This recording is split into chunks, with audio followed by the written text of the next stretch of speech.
ठीक है। हम लोगों का चल रहा राज्यसभा, ठीक है। लोकसभा हमने देख लिया था, और राज्यसभा है वो सेकंड पार्ट, सेकंड हाउस या सेकंड पार्ट होता है, ठीक है। तो काउंसिल ऑफ स्टेट बोलते हैं इसको, अपर हाउस होता है, और परमानेंट हाउस भी बोलते हैं। देखिए परमानेंट हाउस क्यों बोलते हैं ये हम देख लेते हैं। लोकसभा जो होती है इसको टेम्परेरी बोलते हैं, क्योंकि ये इसका टाइम पीरियड फिक्स होता है 5 ईयर का, और इसके बाद में ये होता है कि टाइम से पहले भी अगर कोई कंडीशन आती है तो इसको डिसॉल्व कर सकते हैं प्रेसिडेंट, ठीक है। लेकिन राज्यसभा जो है उसके साथ ऐसी कोई कंडीशन नहीं है, ये परमानेंट है, ये कभी ख़त्म नहीं होता है, ठीक है। इसका कोई फिक्स टाइम पीरियड नहीं है, 4 साल 5 साल ऐसा कुछ नहीं है, ठीक है।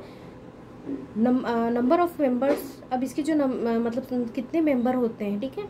तो इसके जो टोटल नंबर जो मेंबर होते हैं ना वो तो 250 है, ठीक है।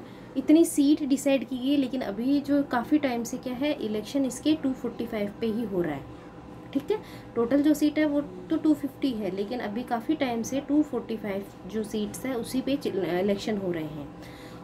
अब ये भी किस तरह से डिवाइड है देखते हैं। देखिए ये 245 है ना, इसमें से 233, देखिए कहीं पे 238 भी आएगा, ठीक है। वो 238 इसलिए आएगा कि वो 250 के अकॉर्डिंग बता रहे हैं, लेकिन अभी देखो काफ़ी टाइम से है ना जो इलेक्शन हो रहे हैं उसके अंदर टोटल इतनी ही सीट फिल की जा रही है।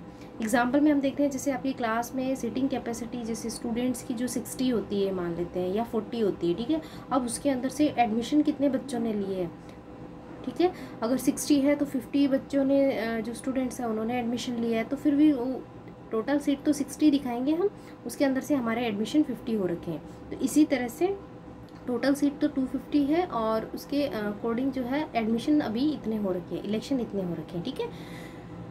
इसके अंदर 233 ये स्टेट से आते हैं, और यूटी यूनाइटेड टेरेटरीज, ठीक है। देखिए कल हमने क्लास में पढ़ा था हमारे स्टेट और यूटीज़ कितने हैं, तो ये आप है ना मेरे को कमेंट बॉक्स में बताना, ठीक है। देखते हैं किस किस ने ध्यान से सुना है। तो 233 जो है स्टेट और यूटी से मिला के मेंबर सेलेक्ट होके जाते हैं, और जो 12 मेंबर हैं वो नॉमिनेट होते हैं प्रेसिडेंट के द्वारा। राष्ट्रपति उनको नॉमिनेट करता है किसी फील्ड में अगर वो अच्छा वर्क कर रहे हैं, जैसे कि सोशल वर्किंग है, थिएटर है, जो कल्चर है, आर्ट है, किस साइंस है, किसी भी चीज़ से रिलेटेड अगर कोई व्यक्ति है ना, जैसे सचिन तेंदुलकर है उनको नॉमिनेट किया गया था, ठीक है। क्यों? क्योंकि वो जो है वो अपने जो गेम्स का जो पार्ट है ना उसके अंदर उन्होंने बहुत अच्छा अचीवमेंट लिया है। तो इस तरह से जो फिल्म स्टार होते हैं उनको भी भेजा जाता है, ठीक है ना। तो वो अपने फील्ड के जो होते हैं ना जैसे अच्छी अचीवमेंट उन्होंने ले रखी है, तो इसलिए उनको सेलेक्ट करके भेजते हैं, और इनको जो नॉमिनेट करते हैं ये प्रेसिडेंट करते हैं, ठीक है। और इसका जो प्रोसीजर क्या होता है, इनडायरेक्ट इलेक्शन होता है। देखिए हमने लोकसभा में देखा था डायरेक्ट इलेक्शन होता है, जनता चुनाव में भाग लेती है, इसमें इनडायरेक्ट इलेक्शन होता है। देखिए हम स्टेट का मैं आपको बताती हूँ। देखिए स्टेट के अंदर क्या होता है, स्टेट की जो लेजिस्लेटिव होती है, स्टेट की जो विधानसभा जिसको बोलते हैं, ठीक है। स्टेट लेजिस्लेटिव के अंदर जो मेंबर होते हैं उनके अंदर वोटिंग होती है, और उसके जो मेंबर होते हैं ना उनमें से सेलेक्ट होके जाते हैं। एग्जाम्पल मैं आपको एक बताती हूँ, जैसे हमारे राजस्थान के अंदर, ठीक है, राजस्थान के अंदर जो राज्यसभा है उसकी सीट है वो 10 है, 10 मेंबर हमारे राजस्थान से जाएंगे, ठीक है। और हमारी जो लेजिस्लेटिव है, ठीक है, तो उसके अंदर 200 सीट्स है। अब ये क्या करते हैं, इन्हीं ये जो 200% सेलेक्ट हुए हैं ना, इन्हीं में से सेलेक्ट होके जाएंगे, अलग से इनके लिए वोटिंग नहीं करवाई जाएगी, ठीक है। ये जो 200 है इन्हीं के अंदर वोटिंग होगी, और इसमें से जो ये पर्सन है वो सेलेक्ट होके जाएंगे, ठीक है। और इसके जो सिस्टम क्या है, देखो सिंगल ट्रांसफॉर्मेशन वोट सिस्टम, ये प्रेसिडेंट पे भी लागू होता है। तो इसको जब हम प्रेसिडेंट पढ़ेंगे ना तब हम इसको डिटेल में देखेंगे, ठीक है। नहीं तो हमारा राज्यसभा है वो थोड़ा लंबा हो जाएगा। तो सिंगल ट्रांसफॉर्मेशन जो वोटिंग का सिस्टम होता है ना, ये सिस्टम है इसका वोटिंग का, ठीक है। उसके बाद में क्वालिफिकेशन क्या चाहिए, 30 ईयर या इससे प्लस की एज होनी चाहिए, सिटीजन ऑफ इंडिया होना चाहिए, should not hold any office of profit, ये सब लोकसभा से रिलेटेड है, शुड नॉट बी बैंकक्रप्ट, ठीक है। ये सारी की सारी इसकी एलिजिबिलिटी है। इसके बाद में इसका जो टेन्योर है वो है कि इसके जो मेंबर होते हैं ना उनका टाइम पीरियड 6 ईयर का होता है। देखिए जैसे हमने देखा था कि लोकसभा जो है उसका टाइम पीरियड 5 ईयर होता है, ठीक है। और यहाँ पे हम देख रहे हैं कि राज्यसभा जो होती है उसका टाइम पीरियड नहीं है, इसके जो मेंबर होते हैं वो 6 ईयर का टाइम पीरियड लेके चलते हैं, ठीक है ना। देखिए उसमें पूरी की पूरी जो लोकसभा होती है ना वो चेंज होती है, जो 545 जो मेंबर होते हैं ना वो उन सब के लिए इलेक्शन किए जाते हैं एवरी 5 ईयर के बाद में, और नए कुछ तो वही होते हैं, कुछ लोग नए सेलेक्ट होके आते हैं। लेकिन इसके अंदर क्या होते हैं कि जिन लोगों का टाइम 6 ईयर कंप्लीट हो गया है वो ही रिपीट मतलब चेंज होंगे। इसके अंदर ये होता है 1/3 of member retire in every 2 year. जितने भी जैसे मेंबर है ना, तो जैसे 250 मेंबर हैं, ठीक है, तो इसका जो 1/3 मेंबर है ना वो रिटायर हो जाएंगे 2 ईयर के बाद में, जिनका 6 ईयर कंप्लीट हो जाएगा, ठीक है। तो इस तरह से ये चेंजेस होते रहते हैं। पोस्ट खाली होती है फिर भर जाती है, पोस्ट खाली होती है फिर भर जाती है, ठीक है। कभी ये ना डिसमिस नहीं होती, डिसॉल्व नहीं होती, कभी इसको बंद नहीं होता, ये सिस्टम चलता रहता है। उसके बाद में ऑफिस बैरियर्स क्या क्या है इसके, चेयरमैन और वाइस चेयरमैन बोलते हैं, ठीक है। तो चेयरमैन देखिए ये एक फिक्स पोस्ट होती है, जो भी प्रेसिडेंट बनेगा, वाइस प्रेसिडेंट होगा इंडिया का, वो लोग जो राज्यसभा है उसका चेयरमैन बनेगा, ये फिक्स है, ठीक है। कि कोई भी व्यक्ति, कोई भी पर्सन अगर वाइस प्रेसिडेंट ऑफ इंडिया है तो ऑटोमेटिक वो जो राज्यसभा है उसका हेड या चेयरमैन बन जाएगा।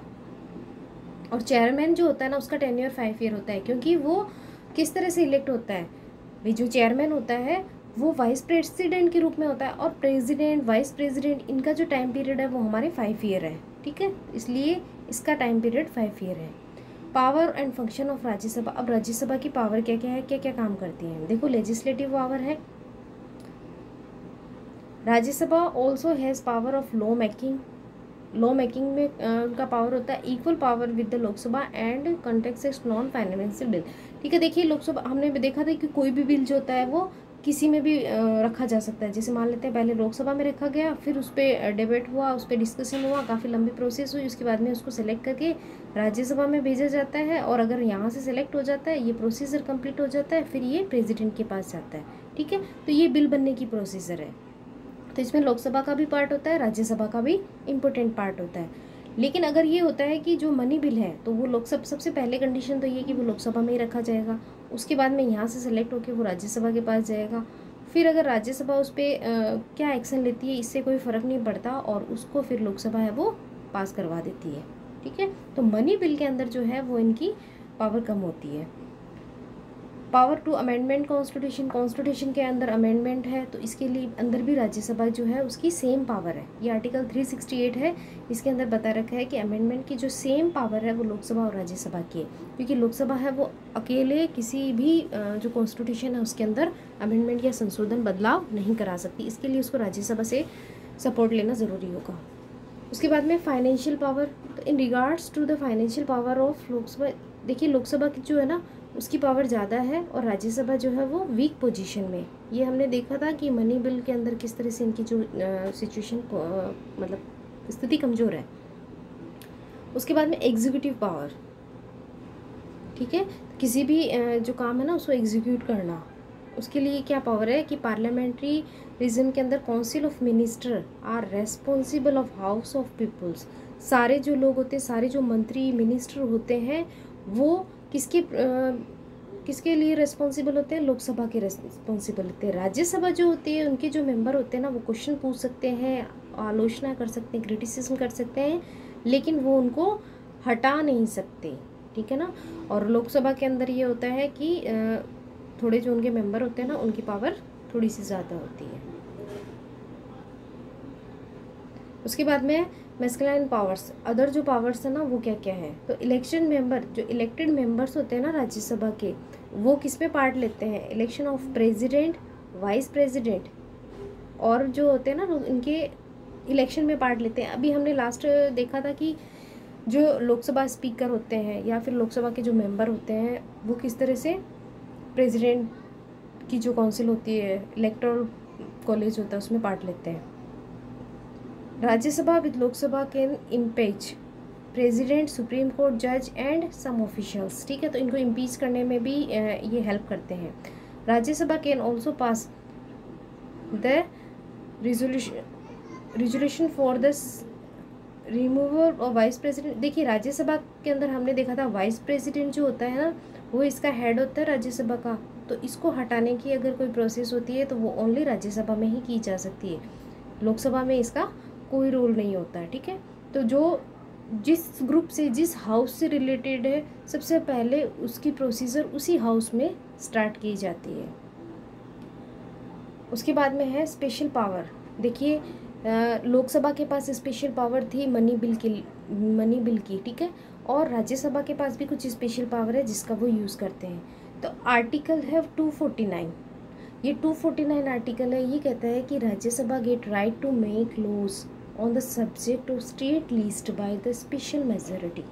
देखिए आर्टिकल 49 में साफ लिखा गया है कि जो 3 लिस्ट होती है, 3 लिस्ट हमने देखा था, ठीक है, एक सेंट्रल की होती है, एक स्टेट की होती है और एक कंकर्ड होती है, मतलब इस पर कोई भी कर सकता है। ठीक है, तो सेंट्रल वाली जो लिस्ट होती है उस पर वर्क करने का लॉ रेगुलेशन जो भी काम है वो सारा सेंट्रल गवर्नमेंट का होता है।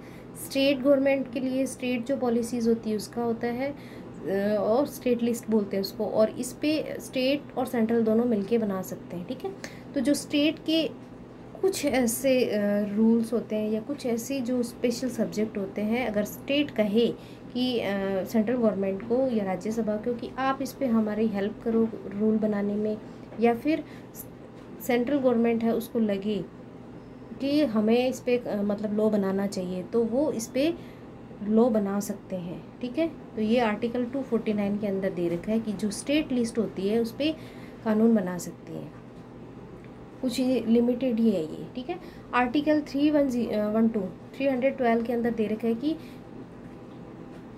जो राज्यसभा होती है ना वो पास कर सकती है या प्रपोज कर सकती है स्पेशल मेजॉरिटी। देखिए हमारे इंडियन सर्विस होती है ICS जिसको बोलते हैं, ठीक है, Indian civil services, IAS, IPS, IFS, ये नाम सुने होंगे। इनके जो भी प्रोजेक्ट होते हैं ना, किस तरह से इनकी वैकेंसी निकालनी है, कैसे इनको पोस्टिंग देनी है, जो सारा वर्क होता है ना ये सेंट्रल गवर्नमेंट का काम होता है। ठीक है, और इसके लिए जो राज्यसभा होती है ना वो इसके लिए कि किसकी पोस्ट बढ़ानी है या फिर कोई और नई सर्विस इसके अंदर ऐड करनी है, तो ये काम है वो राज्यसभा करती है। ठीक है, और लोकसभा या स्टेट्स है इनका कोई रोल नहीं होता है इसके अंदर। तो इसके पास भी ये 2 मेन इम्पोर्टेंट है, और ये जो 249 और 312 जो आर्टिकल है ना इनको आप थोड़ा सा ध्यान से पढ़ना, इनसे क्वेश्चन ज़रूर आता है। नेक्स्ट जो है वो हम प्रेसिडेंट पढ़ेंगे। इससे पहले हम लोग एक बार जो जितना पढ़ा था उसी को वापस से रिवाइज करते हैं। ठीक है, तो सबसे पहले हमने देखा था पार्लियामेंट ऑफ इंडिया। ठीक है, इंडियन जो पार्लियामेंट है, संसद है, इसके 2 पार्ट्स होते हैं, काउंसिल ऑफ स्टेट राज्यसभा जिसको बोलते हैं, हाउस ऑफ पीपल जिसको लोकसभा बोलते हैं। जो अभी हमने लास्ट 2 क्लास में पढ़ा ना इसी का रिवाइज है ये। नोट मोर देन, इसमें 250 से ज़्यादा मेंबर नहीं होने चाहिए। अभी प्रेजेंट के अंदर 245 मेंबर्स हैं। ठीक है, और हाउस ऑफ जो लोकसभा है इसके अंदर 252 से ज़्यादा नहीं होने चाहिए। ठीक है, तो इसके अंदर 540 इसके अंदर जो मेंबर है ना 545 मेंबर है। ठीक है, इसके बाद में ये जो 250 है ना इसके अंदर से देखो 238 जो है ना ये तो स्टेट से रिलेटेड और यूटी से रिलेटेड है, और 12 है वो प्रेसिडेंट से नॉमिनेटेड है। इसके अंदर 552 जो मेंबर है उनमें से 530 तो है वो इलेक्शन होता है, ठीक है, इलेक्टेड रिप्रेजेंटेटिव पीपल, जनता भाग लेती है और वोट करती है, और जो 2 है वो एंग्लो इंडियन रिप्रेजेंटेटिव हो गए। ठीक है, इनको नॉमिनेट किया जाता है प्रेसिडेंट के द्वारा। Not more than 24 UTs. ठीक है, यूटीज़ जो है उनसे 20 लोग सेलेक्ट होके जाएंगे। उसके बाद में जो है ना इनके अंदर डिफरेंस क्या है, लोकसभा और राज्यसभा को हमने एक साथ देख लेते हैं कि इनके अंदर क्या क्या है। ठीक है, तो मेंबर ऑफ जो लोकसभा होते हैं ना वो डायरेक्टली इलेक्टेड होते हैं, एलिजिबल वोटर। ठीक है, हम लोग वोट करते हैं एवरी 5 ईयर के बाद में और वो सेलेक्ट होके जाते हैं। राज्यसभा जो होते हैं ना वो राज्यसभा के जो मेंबर होते हैं ना ये स्टेट लेजिस्लेटिव असेंबली होती है ना, विधानसभा जिसको बोलते हैं, वहाँ से, जैसे हमारे राजस्थान में मैंने बताया था तो 200 है, उसमें से जाएंगे ये। ठीक है, द पीरियड ऑफ लोकसभा का 5 ईयर का टाइम पीरियड होता है। देखिए इनका ये परमानेंट बॉडी होती है, इनका कोई फिक्स टाइम पीरियड नहीं होता, लेकिन इसके जो मेंबर होते हैं ना वो 6 साल के लिए सिलेक्ट होते हैं, और 1/3 जो है उसमें से 2 साल बाद 2 ईयर बाद में, जैसे मान लो कोई एक पर्सन है, ठीक है, उसका टाइम पीरियड अभी से स्टार्ट हुआ और 6 ईयर के बाद में इसका ये हट जाएंगे, ठीक है। कोई है वो इससे 2 साल बाद में लगा, तो वो इससे 2 साल बाद में इसके 6 ईयर कंप्लीट हो गए। जब इनके 6 साल कंप्लीट होते हैं ना, तब ये हटते हैं। द मैक्सिमम स्ट्रेंथ 552 है और इनकी 250 है। मनी बिल कैन, देखिए ये सबसे इम्पोर्टेंट है, money bill can only be introduce in Lok Sabha. It grant the money for running the administration of country. देश को चलाने के लिए जो भी पैसे की अरेंजमेंट होता है वो सारा का सारा यहीं पे डिसाइड होता है। Rajya Sabha does not exercise much power more money bills. Money bills पे कोई पावर नहीं होती है। More powerful than Rajya Sabha, Rajya Sabha से ज़्यादा पावरफुल होती है क्योंकि इनके मेंबर भी ज़्यादा होते हैं। देखिए इनके मेंबर कम होते हैं, इनके मेंबर ज़्यादा होते हैं, तो पावर वैसे ही ज़्यादा हो जाती है। क्योंकि हमारे यहाँ पे कोई भी बिल पास करने के लिए 2/3 की जो मेजोरिटी है वो देखनी पड़ती है, और मेजोरिटी तो इनके पास हो जाती है। Less powerful than the Lok Sabha, तो इनके पास पावर है वो कम है। तो ये हमारी लोकसभा और राज्यसभा थी। आई होप आपको समझ में आ गया होगा। नेक्स्ट जो क्लास होगी उसमें हम लोग प्रेसिडेंट के बारे में पढ़ेंगे, ठीक है।